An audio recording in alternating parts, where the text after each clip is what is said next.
You are given here an example of a shopkeeper. He buys an object by $120 and sells it in $150. You need to find the percentage profit.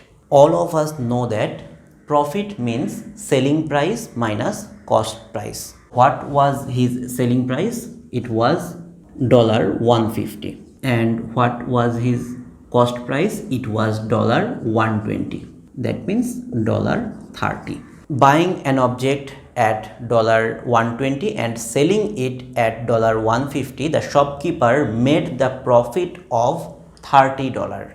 Now you are asked to find the percentage profit. Percentage profit equals to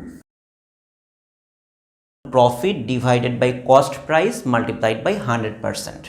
Keep it in your mind that we will always place the cost price in denominator. Profit was $30, cost price was $120 multiplied by 100%.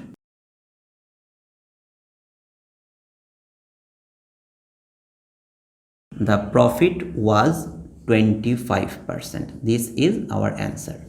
Therefore, the shopkeeper made a profit of 25%.